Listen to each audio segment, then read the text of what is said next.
আর এবার নজর রাখবো আরামবাগের দিকে। আরামবাগে ফের পুকুর ভরাট করে নির্মাণের অভিযোগ। মহকুমা ভূমি ও ভূমি রাজস্ব অফিসের সামনেই পুকুর ভরাটের অভিযোগ সামনে আসছে। কাউন্সিলরের দাবি বারবার বলার পরও কাজ বন্ধ হয়নি। কাজ বন্ধ না হলে আইনি পদক্ষেপ নেওয়া হবে, এমনটাই বলা হয়েছে পুর প্রধানের পক্ষ থেকে। মহকুমা ভূমি ও ভূমি রাজস্ব অফিসের সামনেই পুকুর ভরাটের অভিযোগ। দীপাঞ্জন রায় রয়েছেন প্রতিনিধি ফোন লাইনে, আরো বিস্তারিত জানবো। দীপাঞ্জন, কি অভিযোগ সামনে আনছেন স্থানীয়রা এই বিষয়ে?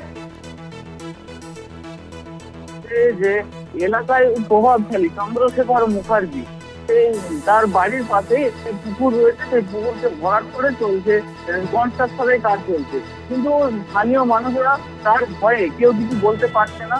কিন্তু ভূমি রাজস্ব অফিসে, মহকুমা ভূমি রাজস্ব অফিসের সামনেই এই ঘটনা ঘটছে।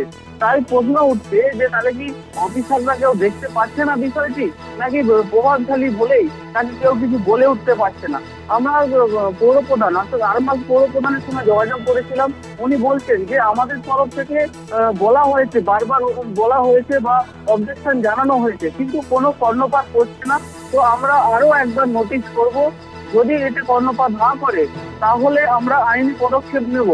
আরো বলছেন যে ভূমি রাজস্ব অফিসের সামনেই যে কাজ হচ্ছে, তো কার্যত তাকে বুড়ো আঙুল দেখিয়ে এই কাজ করছে ওই প্রভাবশালী ব্যক্তি চন্দ্রশেখর মুখার্জি।